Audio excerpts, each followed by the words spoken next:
Wish you were here. Bonjour from the city of love. I don't have much space on this postcard, so I'll keep things brief. I'm heading to the all-you-can-eat crepe buffet soon anyway.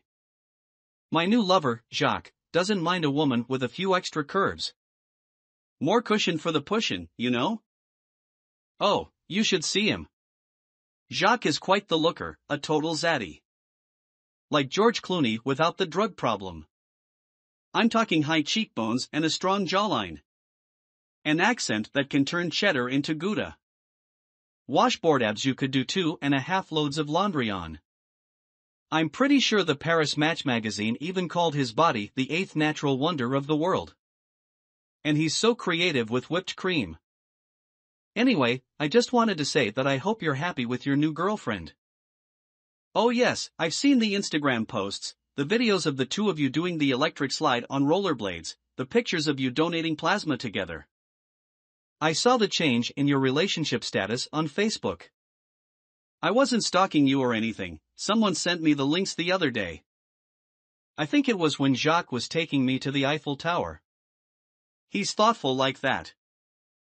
Well, just do me a favor, would you? Don't bother calling me. I won't be coming back to you. I'm too busy having the time of my life. Wish you were here. Ciao from the land of pasta and pizza. Forgive any misspellings or chicken scratch in this letter. I'm currently writing this from a gondola, because Lorenzo absolutely insisted. I swear he adores the water almost as much as he adores me. Oh, that's my new lover, by the way. Believe me, he's very handsome, with abs and cheekbones too. The total 9th natural wonder. Tall and dark and mysterious, like the kind of guy you'd find on the cover of a pirate romance novel.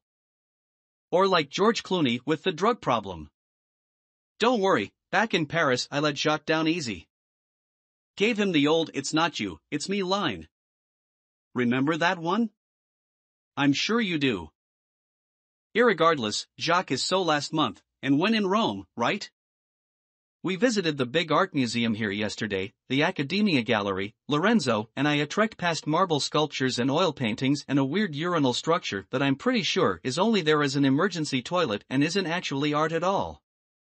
It was really quite lovely. When we came to the last room, the one with the statue of David standing in the center like a nude superhero, it made me think of you. I'll give you one guess why. Anyway, that's why I decided to write you now. Not because I watched that TikTok of you and your new girlfriend whipping and neighing in perfect rhythm, and certainly not because of your Snapchat story about reopening the cockles of your heart after all this time. After all, I've moved on and so should you. But I suppose you can call me if you really want to. Just know I've got my hands full with the love of my life, Lorenzo, so the chances of my responding are about as anemic as your new girlfriend. And what kind of name is Brittany anyway? Whatever. Wish you were here. Hola from the sunny state of Jalisco, Mexico. Hey, you know how I've always wanted to go horseback riding? Well, I'm halfway to living the dream, baby, because I'm writing this from the back of a donkey. Santiago says it's just like being on a horse, only a donkey is smaller and a little more slobbery, and it has one extra letter in its name. He's very intelligent, my new lover, my Santiago. Trust me, the less we say about Lorenzo, the better. Some advice: never trust a man who takes you to an art museum to see a urinal and a nude male statue. Santiago isn't that type of guy. And get this, he can cook. And not just spaghetti and minute rice and Lunchables. Real food. He loves making all our meals, and he never complains. In fact, the funniest thing happened the other day. As I was scrolling through your Twitter, reading through all the old "I just want a girl" whose honest comments you posted and retweeted, Santiago's sweltering apartment filled with the scent of cinnamon. And when he waltzed into the living room and offered me the plate of churros behind his back, I took one look at them, all floppy and shriveled, and I thought of the statue of David, and then I thought of you. And I laughed until I fell off the couch and hit my head against the coffee table and had to get 8 stitches. That's why I'm writing you now. To tell you how painful true love can be. To tell you it's worth it.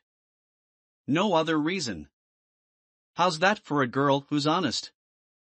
But just so you know, and maybe it's the concussion talking, I'll be back in the US next month. And I guess if you want to beg for my forgiveness and ask me to reconsider our relationship, I might be willing to hear you out. Say, over dinner at Olive Garden.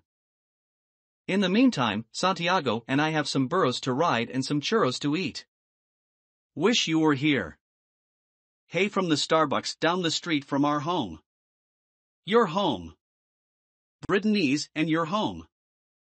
I have to admit that was a shock just now, pulling up to the curb and seeing the two of you through the picture window, nestled together on opposite ends of the love seat with your legs tangled together like the infinity symbol. You say you want someone who's honest? Well, here goes. They never existed. Jacques and Lorenzo and Santiago and Olaf, whom you never got to second guess because I didn't make it to Russia. I think you know why I did it. But maybe you saw the pictures I posted on Instagram, the ones of me skydiving and parasailing and saving those orphans from that burning building, and you wondered.